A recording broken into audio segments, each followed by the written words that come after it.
droughts or floods, but which also had quite qualitatively similar impacts on macroeconomic outcomes. In the case of Zimbabwe, I've noted that Zimbabwe experienced 8 droughts, 12 floods, and 6 storms, which constitute about 49% of the natural hazards experienced since 1990. So just climate change-related disasters constituting about 49%. Then we also have got other disasters, just like in the recent past, the COVID-19, also taking up the other part. So the year 2024, for example, we are currently facing a historical drought. I mean, which is the government has already declared as a state of national disaster. I think we are all aware due to the El Nino effects. Yes, you can proceed.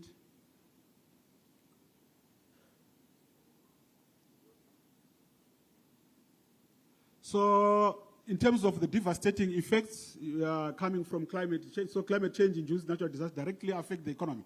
So we've got the physical damages, but we also have got the implications which come with the fiscal responses whenever we've got the shocks. For example, we have got impacts that come through the budgets that come with through increased government expenditures.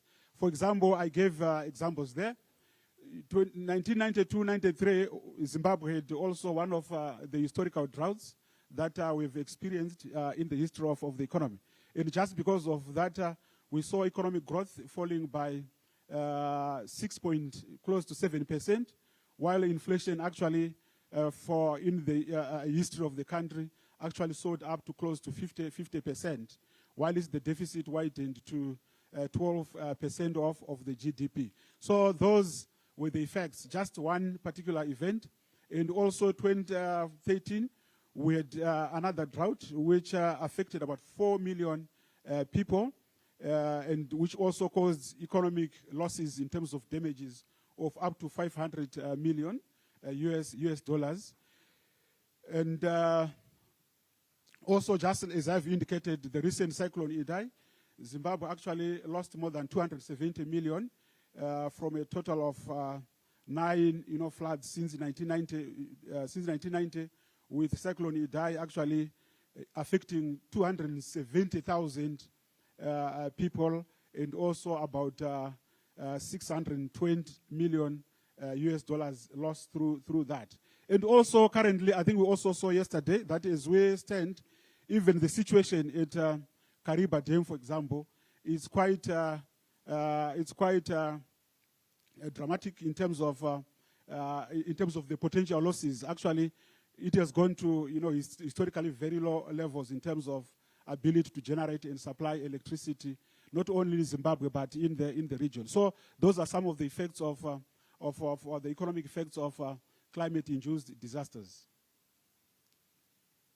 Now, in this case, I've got a schematic plot of how, for example, the occurrence of climate-induced disasters is significantly correlated with changes. So what I have here is plots of economic growth, which is shown by the dotted line there. Then I also have got breakdowns of the same growth in terms of the specific sectors.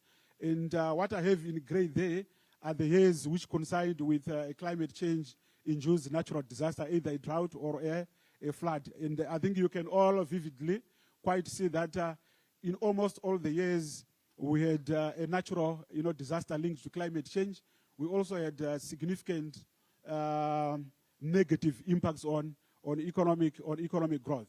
And also, unfortunately, in terms of the ranking of the country with regard to readiness to mitigate, and even in terms of adoption, readiness against climate change, I've noted that Zimbabwe is actually ranked quite low in terms of its readiness to adapt and also to mitigate to climate change. And that is not something not to anticipate. It's not something unusual. Zimbabwe is a developing country. We all know our situation. Our resources are quite limited in terms of mitigation as well as adaptation strategies. So that's why we rank so lowly. And with regard to that, what then it points in terms of my problem statement is that there is therefore need for the country to move aggressively and in time to make sure that we put in place appropriate adaptation investment, especially with regard to infrastructure investment, so that at least we minimize the effects of the climate-induced disasters. You can proceed. And also what I have indicated here in terms of a appropriate statement is that in the past, in the history of Zimbabwe, the country actually used to experience so much in terms of droughts. So that is what we use to as the climate change-induced problems. But however, in the recent past, as I've indicated, that floods have increasingly, also becoming an event to expect in the economy.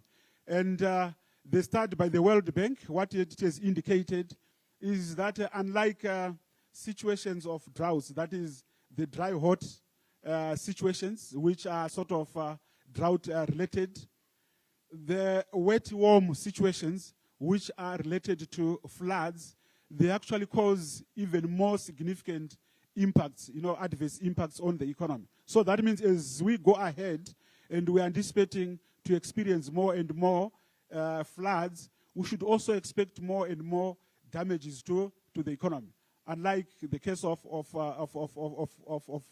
droughts. And therefore, there's need then for significant investment into adaptation investment. And also in terms of the returns. So was one question then probably that runs through our minds as I speak is then so what about this adaptation investment? There's significant evidence which has shown that countries that invest in adaptation investment. So when I'm talking about adaptation investment here, I'm talking of investment into climate resilient infrastructure, also into climate resilient, farming, systems. That's what I'm calling adaptation investment. That there's significant returns. As you can see here, returns which go up to 900%. That is at the sector level. And also even in terms of long term, that is in the region, a study by IMF, for example, indicating that long-term savings of up to 300% for droughts and 1,200% for storms. That is for countries that invest in adaptation. Those are the returns. And the returns, they are both in terms of crop switching, that is with hybrids, and also crop types that are resilient to climate change, but as well as with regard to infrastructure design. Then the benefits from adaptation investment fall with the stock, which means for countries like Zimbabwe, where the stock of climate resilient capital is low, we are likely to have even far much bigger benefits than countries that already have significant investments in adaptation investments like in the developed economy. So which also justifies why we need adaptation investment. Now in terms of the objectives of my study, which I've already indicated that we want to assess the impacts of climate change induced disasters on the economy, but more importantly, I'm more interested in the last objective, which is to assess the effects of the use of a climate change contingent fund, which I've already indicated that the government of Zimbabwe is already proposing to put up a climate change fund, and that fund, it mimics exactly the behaviors of such a contingent fund to make sure that we smoothen the effects of a shock when it occurs, because now, as I've indicated, it's almost like predictable when we are likely to have the next shock, and if we don't get ourselves prepared, then we run into those turbulence from time to time, which we can avoid by smoothening through the use of a contingent fund. Now, in terms of my methodology, I use the DIGNAT model, which is a recently developed tool. By the IMF, the tool, has already been used for about 70, countries, including some countries in Africa. And in terms of the model, it has got the private sector, which is ourselves as households and also individuals. It is also has got the supply block, which is the industry, which is firms. and also the police bloc, which is the government. So I will not get into the details of that. You can proceed. Now, in terms of the shocks that I'm looking at, so also a picture which I also adopted from a publication by the IMF, is that when a climate change-induced shock occurs, it transmits itself to the macroeconomic of the economy through those channels. For example, it damages private capital. So be it a drought, be it a flood, we see damages to private capital. Then it also, even more importantly, damages public capital. We have seen potholes, we have seen roads being destroyed, we have seen bridges, we have seen also even public buildings being destroyed as a result of floods, for example. Then we have got a temporal productivity loss. So whenever we have got those distractions on capital, we also lose in terms of the total factor productivity for the economy. So, which is also quite important, and we know that that's the basic driver for economic growth. Because when public capital has been damaged, it means its complementarity or its supporting role to private sector productivity is weakened. Hence, we've got a low productivity as well as low economic growth, as well as low even development in the medium to long term. Can you go back? Yes. Then we also have got decline in public investment efficiency, because from time to time we have got the public sector being overwhelmed by investment in the public sector, and in terms of the numbers of engineers, in terms of the expertise, it's also gate strained, and we also lose some inefficiency there, and also loss of credit worthiness, because the economy, when it's weakened, that also affects the country-specific risk. Yes, you can proceed. So that's the transmission mechanism from disasters to. Now coming to my results. So what I have here, so probably just explain. So I'll ask that you worry not so much with regard to the graphs here. I will speak to them and try to explain. So what I have here is public adaptation investment. Then I've got private investment growth. Then I've got real GDP growth, and I've got total factor productivity. And the yellow line there is a scenario which shows what would be of us in the event that we have invested so much in adaptation investment, and also when we are using a contingent fund. Then the red line is when we are also investing in adaptation investment, but unfortunately, the case with the red line is we don't have a contingent fund. We are only relying on, let's say, grants and also concessional, funding, as well as our own domestic resources. Then the blue line shows a scenario where we are not investing at all. So we are not investing at all in adaptation investment after a drought. And in this case, the year of my drought, the year of my climate change shock, which you can assume to be, a major flood, is occurring in 2026 here. Now, as you can see from the presentations there, that in the case of real economic growth, for example, we have got the worst outcome when we have not invested in adaptation, infrastructure capital, followed by the case when we are investing in adaptation infrastructure investment, but we are only using domestic resources. Then the case where we are using a contingent fund, yes, we have got a shock on economic performance, but however, as you can see here, the shock is lesser, or in other words, it's not as major as the shocks in the other scenarios. Yes, you can proceed.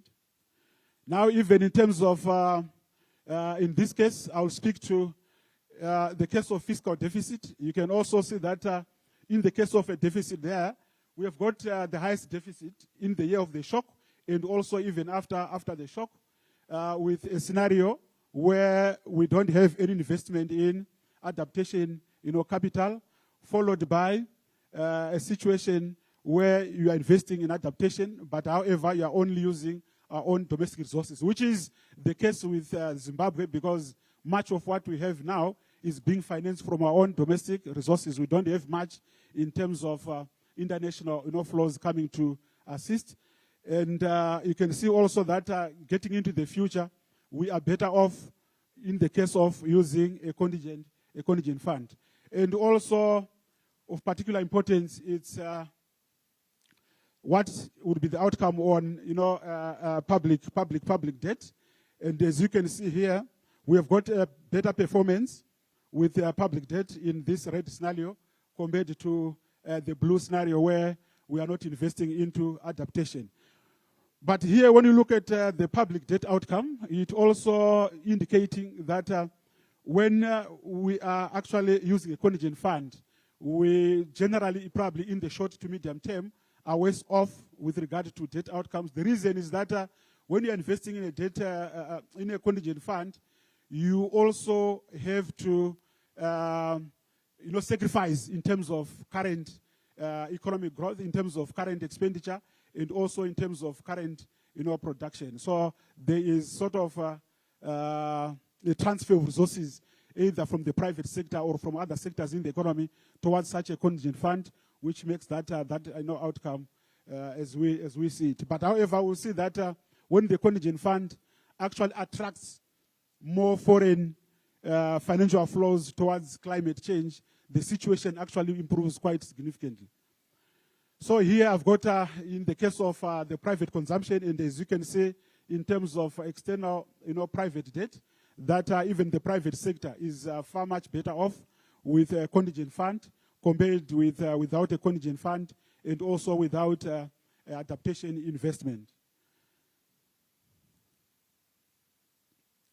Now, in this case, you see what I was talking about, that now in the case where the contingent fund, that is the National Climate Change Fund, for example, attracts additional foreign financial inflows in the economy. That is to augment domestic efforts towards public capital investment into adaptation. We have got outcomes on debt actually improving quite significantly. For example, you see that domestic debt is sort of moderated, and also even external public commercial debt is also moderated. And this, as you can see, it's also converging onto the situation when we are not having such a contingent fund, sooner than in the previous scenario.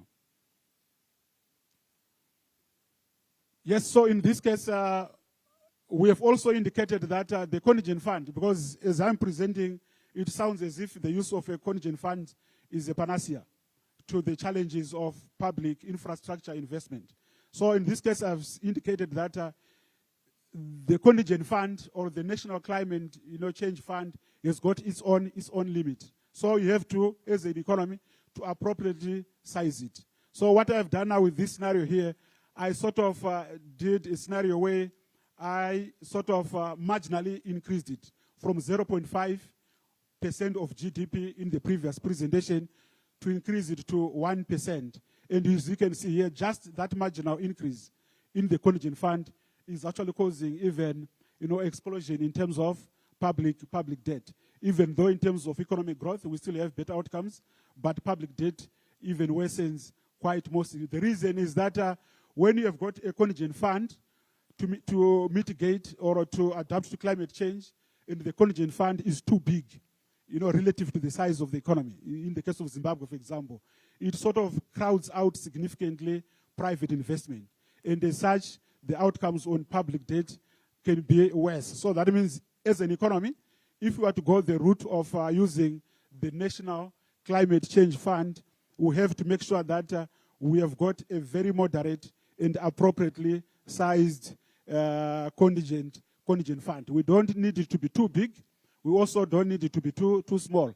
From my analysis here, 0.5% of GDP in terms of raising enough money for adaptation would be adequate.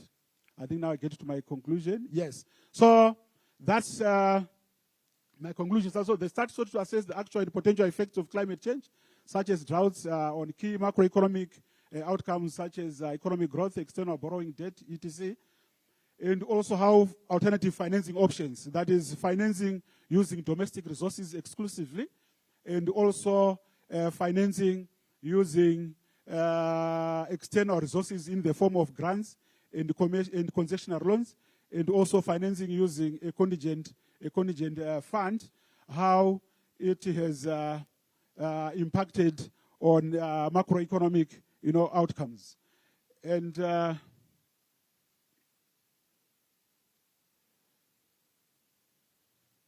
the results from my start indicate, quite interesting, outcomes that suggest that there's benefits of investment in adaptation, public capital, which are even high. So there are benefits, and that the benefits are even higher when we are using a contingent fund, or what we've called in our case the National Climate Change Fund, and that in the case where the fund is kept offshore, that is, for example, if the fund also attracts extra foreign financial flows into the economy, the benefits are even bigger.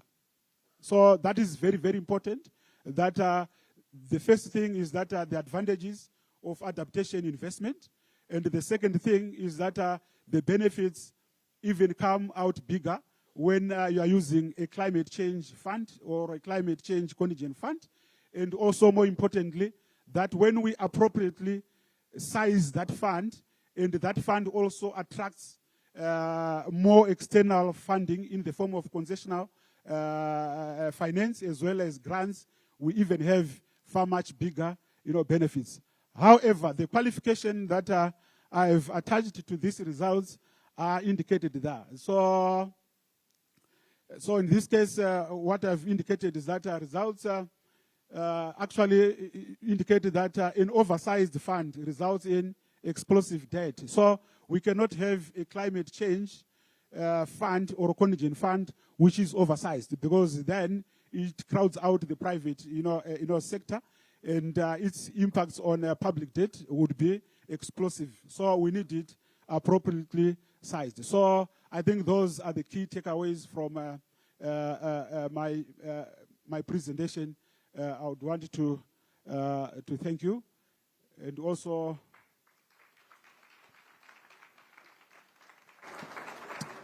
thank you very much. Big round of applause for the RBZ Chief Economist, Dr. Nicholas Masiandima. Thank you, Doc. Right, I tell you what, grab a seat. Don't worry, we'll bring you back later. Yeah, we'll bring you back later for the Q&A. Don't worry, I think there's a lot of questions. Thank you very much.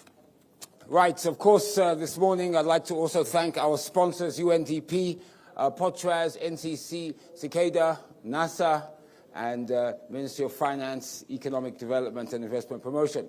I'd also like to, of course, acknowledge and welcome the Minister of Finance, Economic Development and Investment Promotion, Professor Ntuli Ngube. Professor, welcome, sir. Welcome. Please, round of applause for the Minister. One of the things, of course, that we do at Zedcon is results-based or research-based analysis. And I think the RBZ chief economist there really gave us some pointers. Some things that struck me. For example, we've had 8 droughts, 12 floods, and 6 storms between 1990 to date. And that accounts for 49% of all natural disasters in Zimbabwe. In 1992-93, economic growth went down 6.8% because of that. Inflation rose to 46%, and fiscal deficit widened to 12% from 8% in the previous years. But look at the numbers, and I think it's numbers that matter sometimes when you talk economics. Zimbabwe lost $270 million in damages for the first flood, and of course the drought in 2013, 4 million people affected, $500 million in loss. Disaster, of course, had a significant impact on economic growth. The evidence shows that if you invest in a climate infrastructure, if you look at a climate fund, contingent fund sector level, growth is 100 to 900%. Long-term savings up 300% for droughts, 1,200% for storms, and you actually also get an increase in crop yields. But how does natural disasters affect our economy? Well, loss in creditworthiness, damages private and public capital, temporary productivity loss, decline in public investment efficiency. And of course, peak of the disaster, economic growth falls 10% with no adaptation investment. but only 2.5% if there is adaptation investment. And recovery post-disaster is always faster if adaptation is in place, and of course using the contingent fund. However, the dangers that the doctor pointed out were if the contingent fund is too big, it obviously has a huge impact on public debt. Public debt worsens because it crowds out the private sector or the public sector, and also we need appropriately sized fund, not too big, not too small. And I think his research shows 0.5% of GDP would be adequate. I think the conclusion was that definitely we need to look at putting in place a contingent fund of at least 0.5% of GDP. And it mustn't be oversized because it has an impact on debt. And we need to invest in climate-resilient public infrastructure, which is key in dampening adverse effects of climate change. And the results show that the country can have bigger gains by using a contingent fund for climate adaptation and climate change. Please, another big round of applause for the Chief Economist, RBZ, Dr. Lucas Masiyandima. Thank you for that.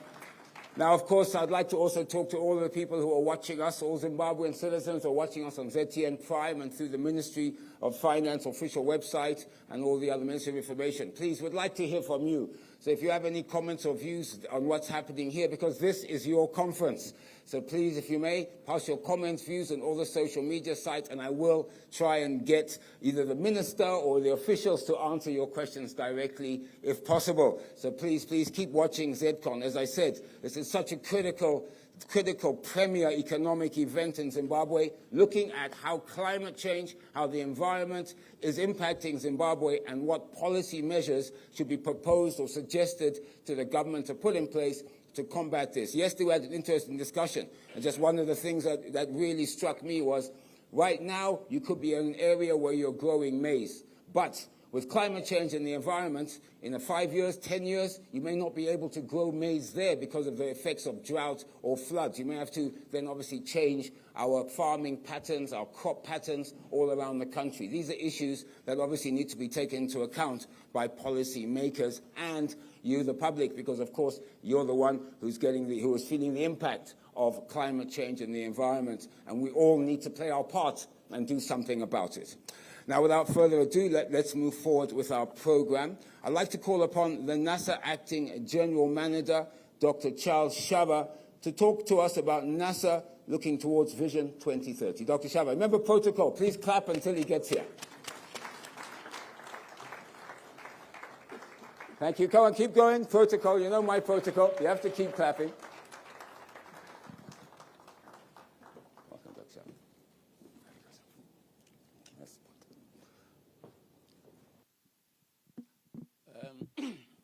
Good morning, everybody. I would like to start by acknowledging the presence of the Minister of Finance and any other cabinet minister who might be here, as well as the honorable members of parliament, as well as the permanent secretary of finance and any other permanent secretaries who might be here. In the interest of time, I will write on past protocol. I'm going to present on NASA. It's very important how we, as an organization, contribute to the building of a resilient and driving economic transformation under climate change. So how does NASA do this? And what is NASA? I know that a lot of people at times get confused. What does NASA actually do besides just issues of pensions? Right, this is my presentation outline. I'll talk a bit about the NASA business model, our benefits, our investments, as they speak to the theme of the conference, the informal sector, which is very important, as well as end up with a conclusion. So, where did NASA come from? NASA was constituted and established in terms of statute, the NASA Act of 1989, which empowers the Minister of the Public Service to establish social security schemes. Basically, that is where NASA came from, to establish social security schemes, because the government had realized that a lot of the people in Zimbabwe are not covered by any social security scheme. So NASA is there to establish social security schemes. Right, we've got our vision. We've got a national vision which we are all operating towards, which is a prosperous and empowered upper middle income society with job opportunities and a high quality of life for its citizens. What is the contribution of NASA to that? NASA's vision is to be a world-class provider of social security by 2030, contributing to that national vision. We've got our mission, of course, and our values. Right.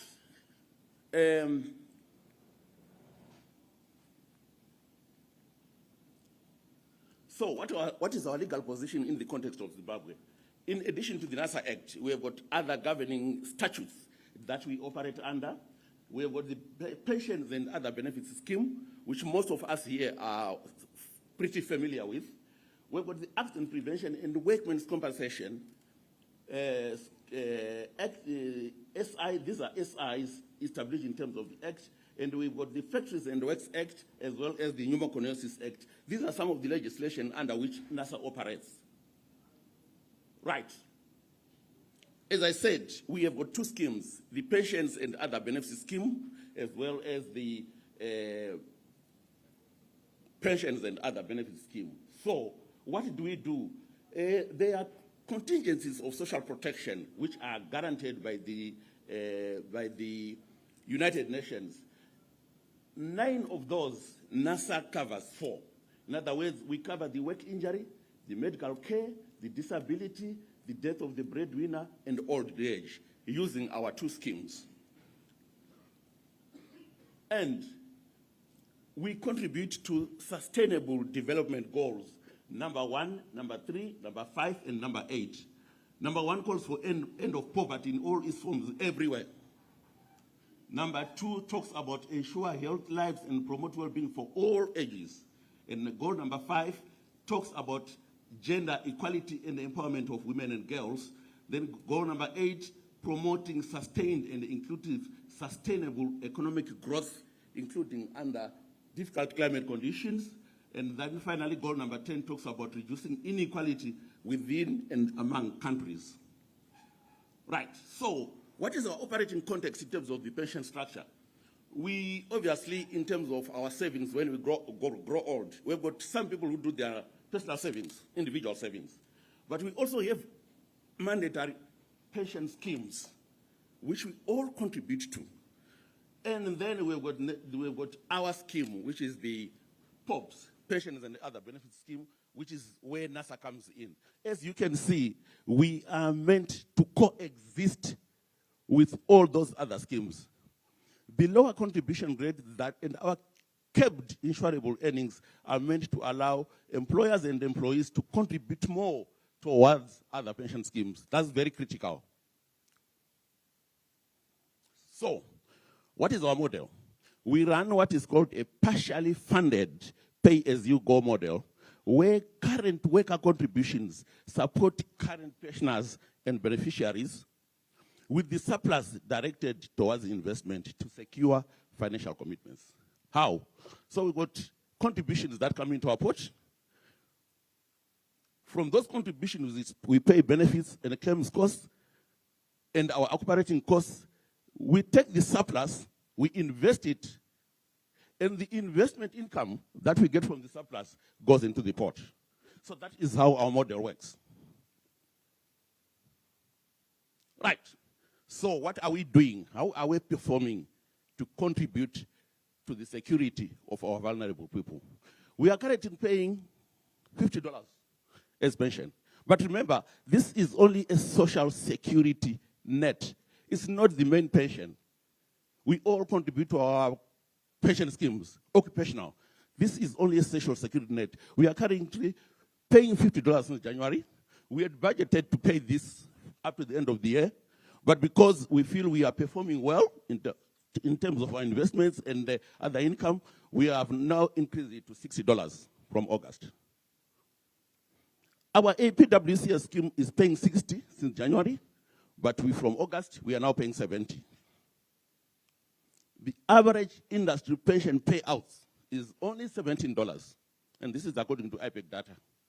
So you can see where NASA sits in terms of its performance relative to the occupational pension schemes, which actually collected more money than we did. Right, So these are some of the benefits that we provide. Besides the money, the financial benefit, we pay for invalidity, spouse pension, medical costs for those who have been injured at work, children dependence allowance, and funeral grant. Right. So, what are some of the key activities which are... Dr. Shaba, sorry to jump in, but we know the president is coming, and there is a Creta, I think it's AFC 3528, Hyundai White. Hyundai White AFC 3528. Please can you move your car immediately? It's blocking the way for the president. Apologies, Dr. Shaba. Please continue.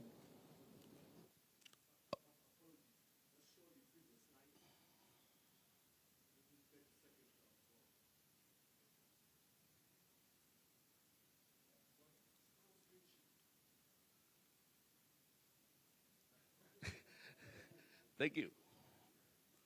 Right.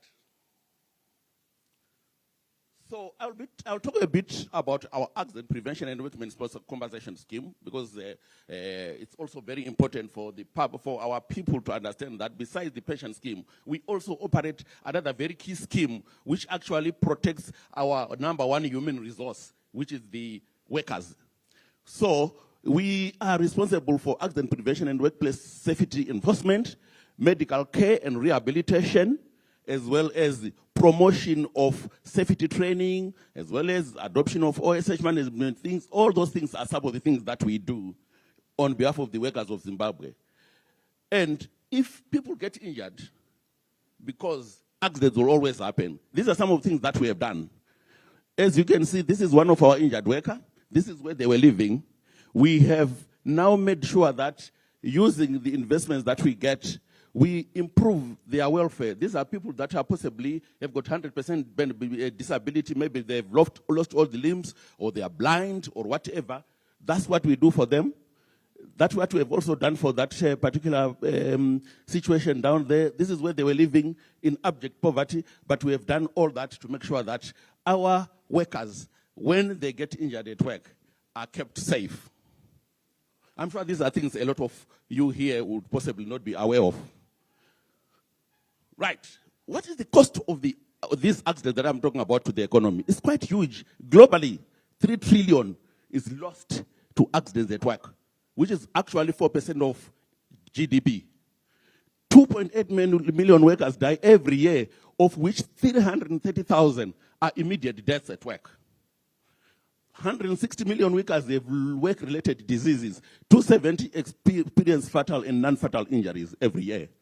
In Zimbabwe, our economy loses $15 million US every year. And you can imagine what 15 million can do. And 5,000 injuries are recorded, 100 of which are fatal, exclusive of mining, because the mining sector last year only reported over 200 deaths. These figures are very conservative, and the true picture, as you may know, might actually be threefold, because we don't cover every worker in Zimbabwe, including civil servants. We don't cover them. Right. So looking ahead, this is what we intend to do to control all those problems. We've got an OSB that is passing through Parliament. We'll strengthen our regulatory activities and enhance benefits to injured workers. Now I'll quickly move on to the interesting issues around NASA. Investments. Are we investing the funds that we receive from the public of Zimbabwe, from the workers of Zimbabwe, to make sure that our schemes are properly catered for? So that's our philosophy, to generate sustainable income streams so that we cover our benefit obligations. 2, to target assets that preserve value through providing for real growth. 3, to generate sustainable social economic impact with a fiduciary and market return context. And 4, in other words, we expect our investing companies to contribute to economic development. That's very key for us, as you realize, to contribute to sustainability of the schemes and the NASA as a whole. Sustainability is top of our agenda. All our companies that we invest on should prove that they are sustainable and they work to ESG goals. Right. What are some of our investment portfolio? I'm just going to rush through just some few. We are invested in real estates, shopping malls. We do house delivery through our NBS. We have got housing projects that are currently there. All of us here can go and buy stands in Borodale. We've got stands that are being sold in Borodale that we have developed in Glodina and other places, and also through NBS. We also invest in man market through banks and also secondary treasury bills. We also invest in energy as part of climate proofing. We have got central grid and some hydroelectric investments that we have done. We have also invested in agriculture value chain. We sponsor winter crop financing through Mangwana Capital and Saikada. We have also been involved in road rehabilitation. We have done Kanyemba Road and the road to Parliament. We have also contributed to that. And we are also invested offshore.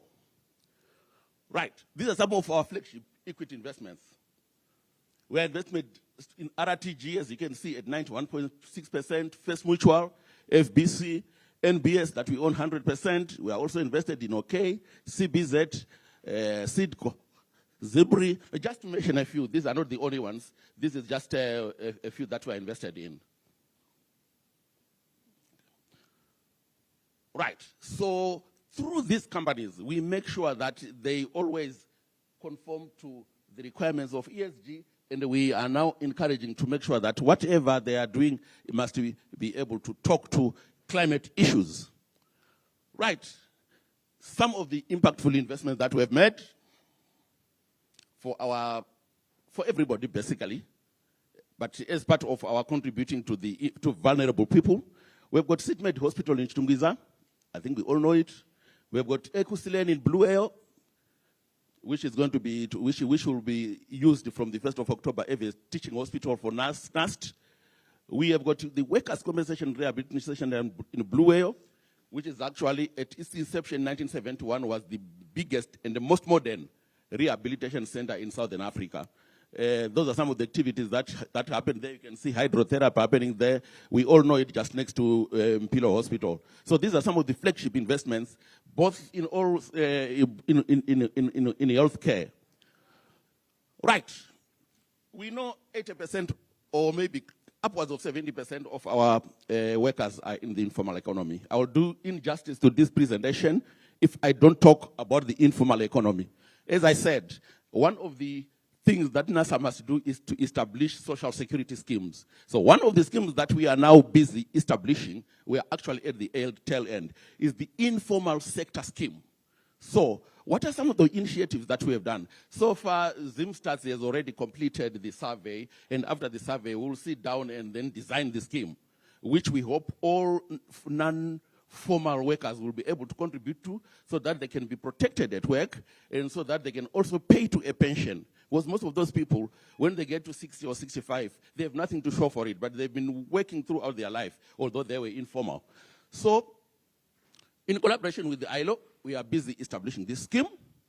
We are also doing certain projects already for the informal sector scheme. For those who know Makoni Shopping Mall, we are building an SME-designed mall to accommodate the informal workers. Sakuba in Mtare. We have got a very dilapidated Sakuba there. I think you know that market. We are actually busy bringing it up so that we can have these informal workers working in properly built and protected areas so that they can freely contribute to our schemes. And we also have an ILO decent work program where NASA is working with the ILO decent work program, focusing on OSH workers in the construction sector as well as safe market projects. These are some of the things that we are doing. But the important thing here is, as NASA, we are establishing an informal social security scheme to take care of those who are in the informal sector. And in conclusion, ladies and gentlemen, NASA contributes to economic growth and stability. We invest in any project that support climate change and climate proofing. As you would see, most of our investments that we are involved in, they support that cause. And it is important to note that NASA is one of the single largest contributor towards Vision 2030 through our social security benefits and investments. And finally, I would like to thank you.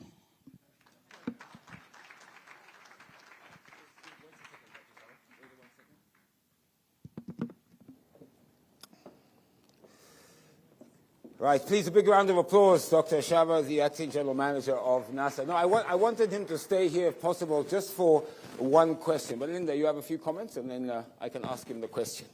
Of course. Thank you very much, Dr. Shava, for that presentation, and very insightful. I think there are a lot of misconceptions. I'll call it a revelation, that the $50 you've mentioned is not a pension payout, contrary to the misconceptions we've seen flying around social media, but instead it's a social protection net. So thank you very much. And $15 million being lost in workplace injuries, Andy, I think it calls for concerted efforts in ensuring safe workplaces, both the private and public sectors. I think that's important. Thank you, Linda. I think I've received a lot of conversations with pensioners, and I'd like to talk to the pensioners out there who are complaining, of course, that the NASA amounts they're given, they can't live on them, they're not pensionable. And I think it's important that Dr. Shava also addresses that, as Linda said, a social protection fund to complement the other pension schemes in place. Dr. Shava, it is one of the things, I'm sure you get calls from pensioners always complaining that possibly the amounts are too low, they can't live on them. I think it's important to explain to pensioners who are watching us all throughout the country through ZTN Prime exactly to reiterate what Linda said about this social protection rather than looking at it as a pension scheme. Give the microphone. Yes, as I said, we are a social security scheme. We are not a pension scheme. That's very critical. We are not a pension scheme. All workers in Zimbabwe have got a pension scheme that they contribute to. Ours is a social security scheme, a social security net. In other words, if you are getting your pension and you get the bit that NASA gives, then you are home and dry. Why do we give that low payout? Is because the amount of money that we collect from workers is very small. It's based on a cap. Currently, it's only 4.5% of your earnings, which is based on a cap. When I talk about a cap, if you are earning $10,000 and the cap is $700, your NASA contribution is based on $700. We have had people coming and saying to us, I have been a CEO. Why am I getting the same NASA fund pension like my lowest paid worker? It's because you may actually all meet at the same point because of the cap. So ours is a social security net, and as I'm saying, paradoxically, we are actually paying more than the actual occupational pension schemes currently. So we are a social security net. That is very important for the public of Zimbabwe to know. We are not a pension scheme. Right, we will obviously have Dr. Shava later on, who'll be up here answering questions in the Q&A session. So all of you out there watching on ZTN Prime Live, please send us your questions about pensions if you need to. NASA is here, and Dr. Shava will answer your questions. Linda? Thank you. Thank you. Dr. Peter, a round of applause, Dr. Shava. Thank you very much indeed. Remember protocol. Keep clapping, keep clapping. Thank you, Dr. Shava. Thank you very much once more to Dr. Charles Shava, NASA Acting General Manager. And of course, social protection is one of the key pillars of the NDS1, alongside food security and nutrition, which dominated yesterday's discussions. Allow me now to invite to the podium a representative from an organization that is one of key government partners, that is a UNDP resident representative, Dr. Ayodele Odusola, as we continue with our discussion on climate change and macroeconomic issues. Please put your hands together as he comes forward.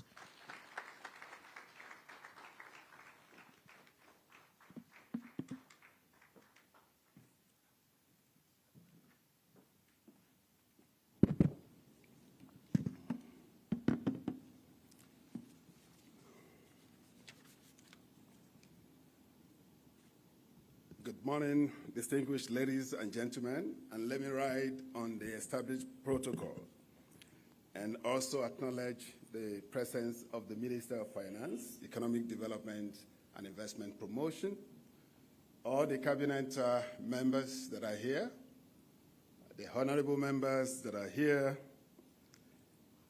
all the permanent secretaries and top government officials, my colleagues from the development partner community, distinguished representatives of the members of the private sector, the fraternity media, distinguished ladies and gentlemen. It's really a pleasure for me to be with you this particular morning, and particularly addressing central issues relating to Zedcon 2024. And I strongly believe that Zedcon has come to stay, having started in 2022. It has become a place to discuss the future of Zimbabwe's development. And it has been an attraction point where we have a platform that brings together the policymakers, researchers, the private sector actors, and development partners in the same room. It's really, really a great pleasure for me to really appreciate the leadership of the Ministry of Finance, who has put this one together with a number of others, funders, like NCC, Portras, NASA, Cicada, and UNDP. And I just want to really say the UNDP is honored to work with the Ministry of Finance in achieving this particular effort in making sure that we now base our policy-making process on evidence and facts. And I want to use this opportunity to really appreciate our researchers. I was so enthused yesterday when I saw scintillating presentations and result-oriented outcomes that will inform our policy-making from now on. I just want to say the process has been extremely very competitive, and thanks to the Ministry of Finance anchoring this, and also for them to have given us the opportunity to listen to the findings and recommendations from research. The United Nations system all over the world, and particularly UNDP, has been so much enthused about evidence-based policy analysis, policy dialogue, and policy formulation.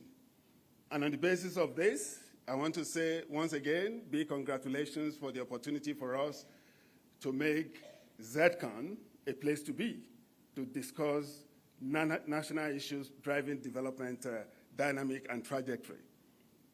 And I want to use this opportunity to really appreciate the centrality of the theme of this particular conference. It's not only about building resilience, but also using it to drive economic transformation through the climate change actions. And I strongly believe this is the time for us to ensure that policy making processes, our policies and strategies are climate risk informed. And I strongly believe too, we need to have resilient people, resilient society, and resilient economy. The experience over the years has really shown that Zimbabwean people are really resilient. And we want to really see how we can use this one to shape the transformation of the economy as well as development. And I want to really underscore the fact that the objective of this particular conference should not be for us to be identifying challenges and problems. We all know it. But we want to really use this particular conference to underscore and identify emerging opportunities we need to leverage on for transformation and development. And also propose concrete solutions for Zimbabwe to really achieve structural economic transformation and achieving the Agenda 2030 of becoming a middle-income society by 2030. And I strongly believe this is doable with the kind of brains and minds we have in this particular room at this moment. Distinguished ladies and gentlemen, I think it's really very important for us to really touch on a number of things relating to the theme of this particular session.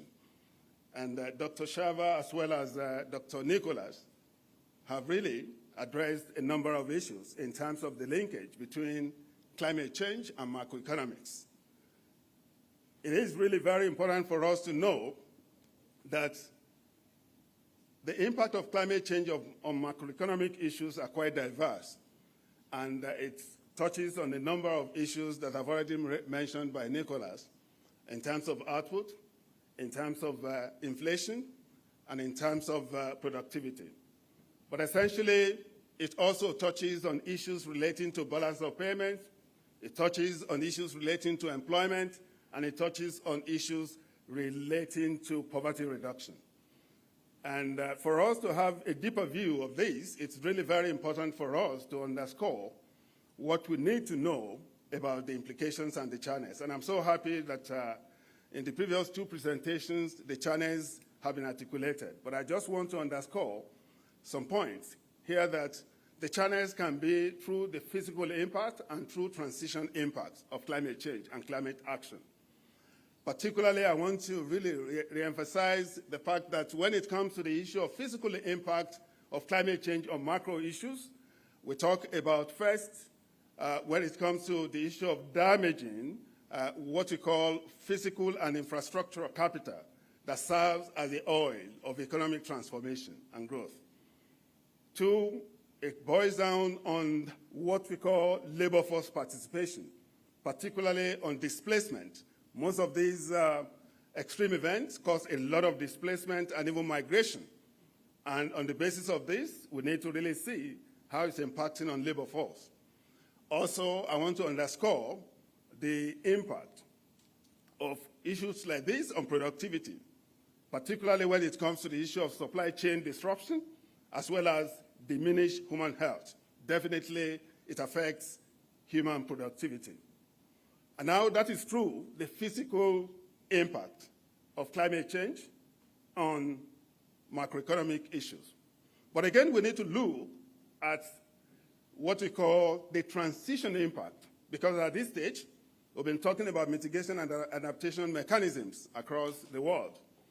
How does it really impact macro issues? Because we shouldn't be talking about the direct impact alone. First, I have what we call the economic incentives. We should not be talking about the damages alone, but we talk about a lot of other issues relating to issues of subsidy, de-risking the investment climate, especially creating resilience. We talk about emission trading mechanisms that are in place here and there, and there are a number of other carbon taxes that have been introduced. This is part of the adaptation and mitigation mechanism as it affects not only the fiscal policies, but also the monetary policies. Essentially, I want to also re-echo the fact that when it comes to the transition impact, we also talk about regulatory changes. There are many countries of the world that have banned the use of coal. Just about a week ago, Ethiopia announced that it will be banning vehicles that are using gasolines and diesels from the next few months. So these are the kind of action that may come, and most of these actions are highly irreversible. And also, we have what we call institutional changes to the process of adaptation and mitigation. Since the launch of what we call the Sustainable Development Goals in 2015, there has been an emerging issues across many countries, particularly also here, in terms of ESG, environmental and social governance, which is shaping our corporate entities across the world. This is one of the things which I consider to be very pertinent in shaping and also addressing how climate change is affecting macroeconomic issues across countries, and particularly in Zimbabwe. Distinguished ladies and gentlemen, I want to really underscore the fact that when it comes to the issue of climate action, UNDP has taken a giant step and giant leap in ensuring that some of these issues are not only documented but advocated for. And I want to underscore the premier Global Human Development Report on Climate Change in 2007, when UNDP launched the Global Human Development Report of that year, titled Fighting Climate Change, Human Solidarity in a Divided World. And it was really able to document a lot of facts and evidences that can be used to do analysis on climate change, and it promoted a lot of advocacy issues that have been the founding underpinning of most of the global conferences of parties that we've been organizing since then. And also early this year, the 2024 Global Human Development Report, also titled on Breaking the Gridlock, Reimagining Cooperation in a Polarized World. It's another thing which has already been able to tell us that by the year 2023 was the hottest year since 1880, when temperature data started being documented. And that if care is not taken, if you continue on the business as usual, it will be a situation where the world, by 2100, will lose 40 million people to temperature changes alone. And if you allow it to really worsen beyond the current business as usual, we will be targeting about 190 million people to die by that particular year. So in this regard, it really shows that the situation is quite daunting, particularly relating to climate action that we need to take to address this denigrating calamity. But essentially, it's good for us to also underscore that because of this reality, Zimbabwe is highly exposed to climate changes. Nicola mentioned it as part of it, but I also want to underscore the fact that if you look at the German Watch on Global Climate Risk Index, Zimbabwe is number 15 in the world in terms of countries that are highly exposed to climate change. And also, if you look at the Notre Dame University's Climate Adaptation Index, Zimbabwe is ranked as number 137 out of 192 on Vulnerability Index. If you look at Readiness Index, Zimbabwe has been ranked as number 186 out of 192, which really shows that the situation is really very dire for the country. And when also, that's why, again, we see that because of El Nino, over 6 million people are currently food insecure in the country. And also, if you look at the projection of economic growth, the downward revision for 3.5 to 2% is another indication that climate change is really real in this country. And in this regard, I just want to really underscore the fact that issues like this require strategic actions. And while I really appreciate that government has done quite a lot, not only through its national determined contributions, NDCs, but making sure that strategies and policies are becoming greener day in, day out. Because this has been articulated on a number of policies and is now being mainstreamed into annual budgets, which is really very encouraging for many other African countries. But essentially, it's good for us to have a 360 review of the entire process, particularly looking at this multidimensional crisis that is facing the country. And in this regard, there's need for us to look at what do we need to do to change the direction and the dynamic of things in terms of climate action in the country. On this note, I want to really re-echo the fact that at the global level, UNDP announced what they call the Climate Promise, which becomes the platform for us to mobilize resources, mobilize experts, and mobilize partnership around climate action to achieve Paris Agreement.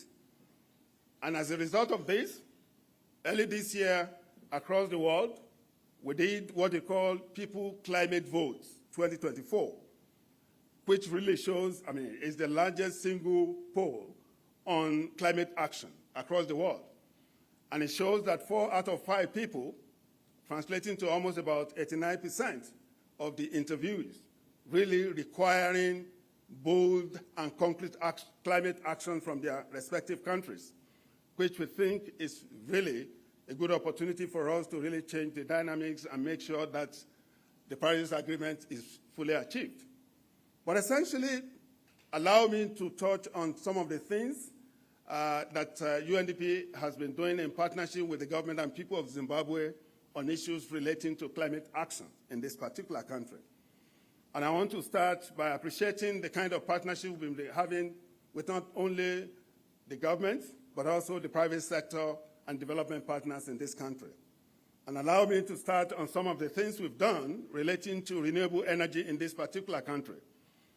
I want to really underscore the kind of leadership of Ministry of Health and Child Care on Solar for Health initiative that we are currently implementing in this country through the Global Fund. And it is considered to be the largest Solar for Health initiative under Global Fund across the world.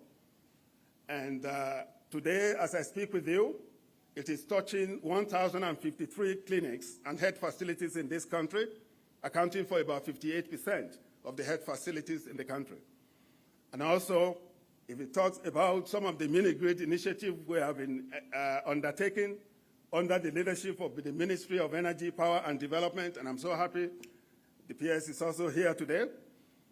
There are a number of things we have been doing, particularly the 120 kilowatt solar system in Dete and the 200 kilowatt solar system in Hakwata, which will be commissioned very shortly. A part of the mini-grid initiative that we are doing under the leadership of the Ministry of Energy and Power Development. By the time you add all the energy things we've done, not only in Solar for Health, not only in mini-grid, but also in terms of biodigester that we're putting in place at community level, but also in addition to solarization of about 447 solar borehole system in the country, particularly for health clinics and health facilities. UNDP over the years has contributed 13.6 gigawatt solar system, which account for about 36% of independent power production. This is power production outside the national grid system. This singular act, the fact that it's generated from renewable energy, not through coal, has been able to save the country 14.2 metric tons of carbon emission, which is really a major leap into the contribution to the Paris Agreement and the actualization of the NDC in this country. In addition to that, we are also working with the Ministry of Agriculture in a number of areas, particularly on dams and irrigation. Last year, we completed 2 irrigation facilities. This year, we are in the process of completing 12 additional irrigation facilities. By 2027, we are in the process of completing altogether close to about 30 irrigation systems. But I just want to say, this is something we're doing in partnership with a number of partners, FCDO, UK, that is UK8, the European Union, and also the Irish Fund, the Swedish, and many others.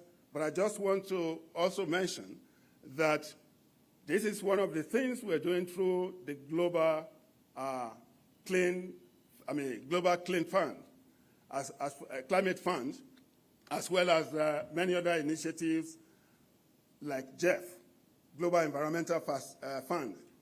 But it's really also important for me to underscore the fact that there are so many other initiatives under various ministries which we are trying to put in place in fighting against climate challenges. Particularly, I want to underscore what we are currently doing with CAPRI in terms of ozone depletion substances. These are things, part of the thing that comes out of the use of fridges and freezers. And on the basis of this, through the partnership with CAPRI and other partners on the ground, we've trained about 6,000 technicians across the country to be able to deal with these issues so that those things are not released into the atmosphere, they are captured and sequestrated. So this is the kind of things we are doing on the ground. But I just also want to underscore the fact that there are so many things that are going on in terms of what we're doing on the ground. Particularly, I want to talk about the early warning system through the automatic weather stations that have been installed through the leadership of the Ministry of Agriculture in 44 districts in the country, which is now connecting some of the district weather situation with the national data system. We're working with the Meteorological Service Department through this, and I strongly believe that it will take us to the next level. In terms of waste management, Under the leadership of the Ministry of Health and Child Care, we have worked with them to install first the 2 incinerators, one in the northern part of the country and another one in the southern. But we are currently working on 2 giant incinerators, which is one of the, if not the largest in the southern African country today. About 2 months ago, I had the privilege of visiting Impilo Hospital in Bulawayo, where one of them is located, and it has the capacity to incinerate both liquid and non-liquid waste that will be ravaging our environment and destroying the environment. But I just want to also mention that the United Nations system in Zimbabwe is also working with Old Mutuals to really power what you call Renewable Energy Fund, which is altogether is about about 47 million. The UN has put 10 million on the ground, which Old Mutual is trying to replicate the same, and other financial institutions will put the rest in place. Also under the leadership of the Ministry of Energy and Power Development. I just want to really mention that, like I said earlier on, it will be pretty impossible for us to achieve this without the leadership of the government, all the ministries that I've mentioned and those that I've not been able to mention, development partners like the European Union, like UK Aid, like the Irish Fund, the Swedish Fund, and many others, and also all the United Nations systems that are currently operating in Zimbabwe, because they have worked together to make sure this is achievable. In conclusion, distinguished ladies and gentlemen, allow me to just leave you with some food for thoughts. And the first one will be, how can we mobilize more resources to deal with issue of climate action and challenges to promote resilience in Zimbabwe? The second one is, how can we ensure resources are efficiently and effectively utilized to promote value for money in fighting climate actions? And finally, I want to say, what do we need to do to strengthen collaboration and cooperation, as well as coordination, on building resilience in Zimbabwe? Distinguished ladies and gentlemen, I wish you a very productive engagement, and I say thank you for your attention.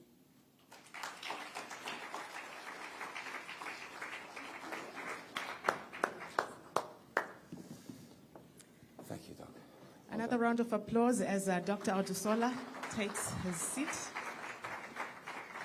And thank you very much for that presentation showing us the collaboration that is taking place between development partners such as the UNDP and the government of Zimbabwe in terms of coming up with greening policies and initiatives such as the 120 kilowatt Dete project, working also with ministries such as that of lands, agriculture, fisheries, water, and rural resettlement. Eddie? Yeah, definitely. UNDP is definitely a fair weather partner together with United Nations as one of the groups. Now, just to give you the program, excuse me, just to give you the program that's happening now, we will be breaking for tea. So all of you who are watching on ZTN Prime and through all the other channels, please wait for the official opening. We'll be back in probably about 30 minutes or 40 minutes with the official opening by, of course, His Excellency, the President of the Republic of Zimbabwe.